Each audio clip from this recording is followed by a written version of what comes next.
এই মুহূর্তে বঙ্গ রাজনীতির যে সব থেকে চর্চিত ক্যারেক্টার তার নাম দেবরাজ চক্রবর্তী। তিনি একাধারে অদিতি মুন্সি, যিনি সিঙ্গার, তার স্বামী এবং তৃণমূল কাউন্সিলর। অদিতি মুন্সি তিনি নিজেও প্রাক্তন বিধায়িকা তৃণমূল কংগ্রেসের। দেবরাজ চক্রবর্তী তিনি প্রাক্তন কাউন্সিলর, তিনিও তৃণমূলের বিধাননগর পুরসভার। তার বিরুদ্ধে অভিযোগ উঠেছে যে তিনি মানি লন্ডারিং, এক্সটর্শন, তারপরে মানে সিন্ডিকেট চালানোর অভিযোগ থেকে শুরু করে আয় বহির্ভূত সম্পত্তি, খুনের হুমকি থেকে শুরু করে মানে কি নেই তার বিরুদ্ধে। এই দেবরাজ চক্রবর্তীকে পুলিশ অ্যারেস্ট করেছে পুরুলিয়া থেকে। তিনি পালাচ্ছিলেন, সেখান থেকে তাকে অ্যারেস্ট করা হয় এবং তাকে আদালতে পেশ করার পরে 7 দিনের পুলিশি হেফাজতের নির্দেশ দিয়েছেন বিচারক। এবার বিষয়টা হলো যে এই দেবরাজ চক্রবর্তীকে নিয়ে আমরা আজকে কথা বলবো। কেন না, এহেন একটা ক্যারেক্টার যার বিরুদ্ধে মানে এক কথায় বলা চলে মানে বিজেপির যারা নেতৃত্ব বা এলাকার মানুষজন তারা প্রত্যেকে বলছেন যে ইনি নাকি কার্যত ডাকাত, মানে ওই কি বলবো যে উন্নত মানের ডাকাত আর কি যাকে বলা হয়, তিনি তাই। তার থেকেও বড় কথা, এই দেবরাজ চক্রবর্তী তিনি অভিষেক বন্দ্যোপাধ্যায়ের নাকি রাইট হ্যান্ড ছিলেন এই বিধাননগর এলাকায়, এমনটা মত এলাকার বিজেপির নেতৃত্বদের, যে তিনি নাকি এলাকার থেকে এই টাকা সংগ্রহ করা থেকে শুরু করে সমস্ত কিছু করে তিনি পৌঁছে দিতেন ওপর মহলের কাছে, এমনটাই বারবার অভিযোগ উঠেছে। তার বিরুদ্ধে অভিযোগ করেছেন এলাকার ব্যবসায়ীরা, সাধারণ মানুষ থেকে শুরু করে একাধিক তার বিরুদ্ধে অভিযোগ। সব থেকে বড় ব্যাপার হলো গিয়ে প্রায় 90টার মতন সম্পত্তির হদিশ পাওয়া গেছে তার এবং তার স্ত্রীর এবং বেনামে সব মিলিয়ে, এবং যার বাজার মূল্য প্রায় 1300 কোটি টাকা। ভাবতে পারেন কি ভয়ঙ্কর একটা রাজত্ব বা একটা মানে সেই কি বলবো যে একটা মানে রাজত্বই বলা চলে যে গড়ে তুলেছিলেন এই দেবরাজ চক্রবর্তী এবং তার স্ত্রী অদিতি মুন্সি। সে বিষয় নিয়ে কথা বলবো, সে বিষয় নিয়ে আজকের আলোচনায় থাকবো। নমস্কার, আমি অনিরুদ্ধ। দেবরাজ চক্রবর্তীকে গ্রেফতার করার আগের থেকেই মানে এই পরিস্থিতি এমন জায়গায় পৌঁছেছিল যে বিগত সরকার, যাদের মানে যেই সরকারের পৃষ্ঠপোষকতায় দেবরাজ চক্রবর্তীদের মতন এইরকম ভয়ঙ্কর সমস্ত নেতৃত্বরা ফুলে ফেপে উঠেছিলেন, তারাও কার্যত দেবরাজ চক্রবর্তীকে কিভাবে মানে সরিয়ে দিতে পারেন, মানে গাছ থেকে ঝেড়ে ফেলতে পারেন, এই চেষ্টায় উঠে পড়ে লেগেছিলেন। যার ফলে 2021 সালের পরবর্তী সময়ের থেকে বারবার দেবরাজ চক্রবর্তীর বিরুদ্ধে মামলা হয়। তিনি ডাক পান কেন্দ্রীয় তদন্তকারী সংস্থাগুলোর কাছ থেকে, তিনি ডাক পান পুলিশের কাছে, বিভিন্ন ভাবে তার বিরুদ্ধে অভিযোগ দায়ের হতে থাকে। মানে এমনই পরিস্থিতি হয়ে গিয়েছিল 2021 সালের যদি বিধানসভা নির্বাচনের পরবর্তী সময় মানে নির্বাচন পরবর্তী হিংসার কথা যদি বলা হয়, তাহলে সেইখানে ওই বিধাননগর এলাকায় বা রাজপুর গোপালপুর এলাকায়, যেখানে কিনা তার স্ত্রী অদিতি মুন্সি তিনি বিধায়িকা হয়েছিলেন সেইখানে, তো সেই এলাকায় একের পর এক রাজনৈতিক হিংসার অভিযোগ রয়েছে এই দেবরাজ চক্রবর্তীর বিরুদ্ধে। তিনি বিধাননগর পুরসভার একজন কাউন্সিলরও ছিলেন।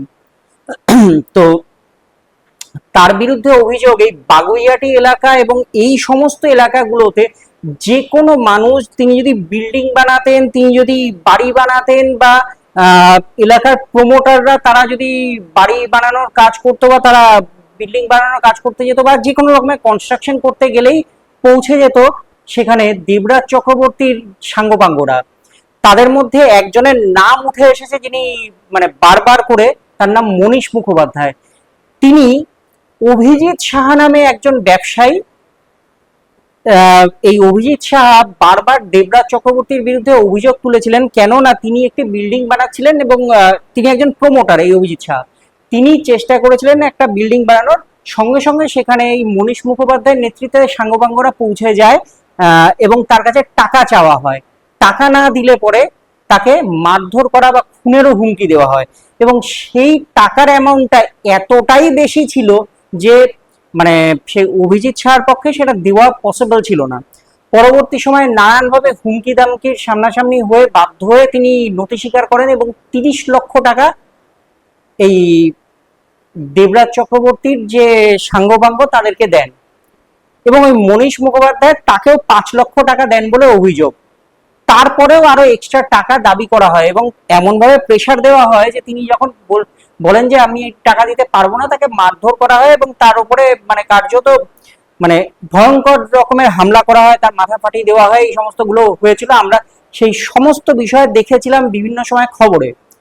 তিনি অভিযোগ দায়ের করেন বাগুইআটি থানায় যে তার উপরে এই প্রাণঘাতী হামলা হয় এই দেবরাজ চক্রবর্তী এবং তার সাঙ্গপাঙ্গদের বিরুদ্ধে। এছাড়াও ওই এলাকার একাধিক মানুষ তারাও মামলা করেছিলেন এই দেবরাজ চক্রবর্তীর বিরুদ্ধে। পুলিশ মানে যেমনটা আমরা জানতাম যে পুলিশ কার্যত দলদাসে পরিণত হয়েছিল বিগত সরকারের সময়। তাই জন্য এই দেবরাজ চক্রবর্তীদের মতন যারা মানুষ তারা পার পেয়ে যেতেন, তাদের বিরুদ্ধে কোনো রকমের কোনো ব্যবস্থা হতো না, তারা বুক ফুলিয়ে ঘুরে বেড়াতেন, হুমকির রাজনীতি থেকে শুরু করে কি না তারা করেছেন।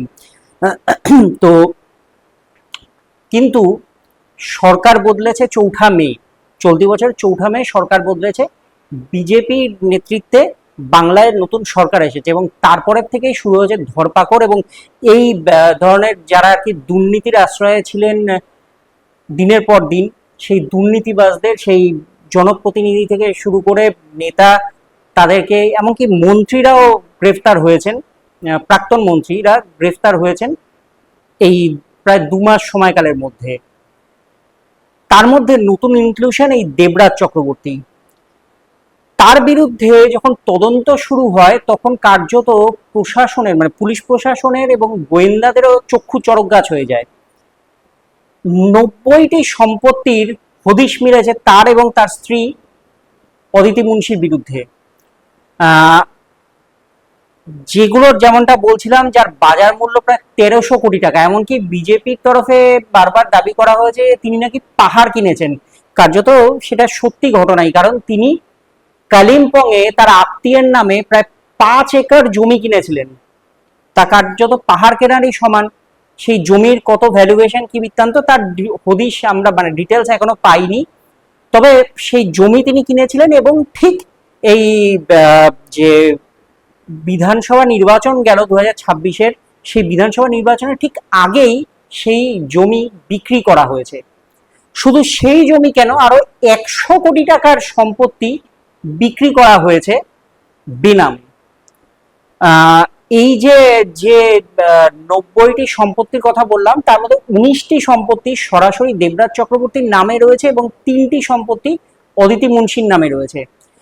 এদের দুজনের বিরুদ্ধেই যেটা অভিযোগ সেটা হলো গিয়ে যে নির্বাচনী হলফনামায় যে মানে ডিটেলস শো করানো হয়েছে সম্পত্তির ডিটেলস, সেটা হলো কি তাদের যে জিম্মায় যত সম্পত্তি রয়েছে বা যা ডিটেলস রয়েছে তার থেকে অনেক কম দেখানো হয়েছে। আর এখানেই উঠেছে অভিযোগ যে তাহলে নির্বাচন কমিশনকে মিথ্যে বলার দায় এদের দুজনের বিরুদ্ধে উঠেছে। এর আগেও মিয়া বিবি দুজনকেই ডাক দেওয়া হয়েছিল তদন্তের স্বার্থে এবং তাদেরকে জিজ্ঞাসাবাদ করা হয়, যদিও এই জিজ্ঞাসাবাদ করার সময় দুজনেরই ভয় ছিল যে অ্যারেস্ট হয়ে যাওয়া, তাই জন্য রক্ষা কবচ চেয়েছিলেন আদালত থেকে।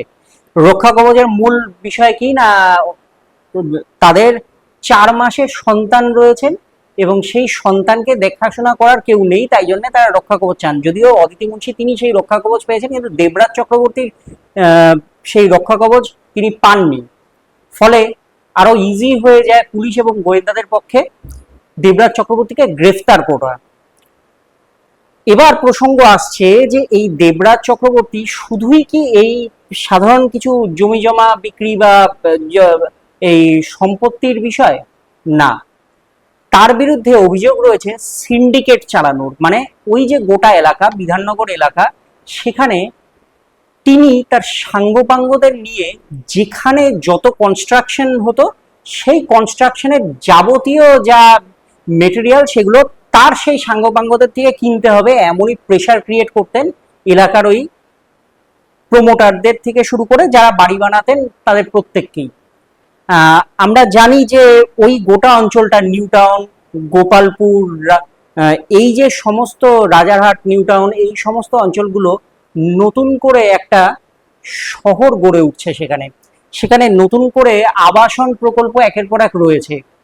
আহ, সেইখানে খুব সহজেই এই সিন্ডিকেট রাজ তার পক্ষে চালানো সম্ভব ছিল। তো তিনি সেটা করে গেছেন। মদত নিশ্চয়ই ওপর মহল থেকে কারুর না কারুর ছিল, না হলে পরে এতটা ফুলে ফেপে ওঠার মতন জায়গা তৈরি হতো না, বা এতটা বুক ফুলিয়ে এই ধরনের মানুষেরা ঘুরে বেড়াতে পারতেন না। তো তাহলে মদতটা কোথার থেকে আসছে? বিজেপির অভিযোগ যে তিনি নাকি অভিষেক বন্দ্যোপাধ্যায়ের রাইট হ্যান্ড কার্যত। সেই অভিষেক বন্দ্যোপাধ্যায়ের নামেও একাধিক মামলা তো আমরা জানি যে চলছে, বিভিন্ন ধরনের দুর্নীতির মামলা সেগুলো চলছে।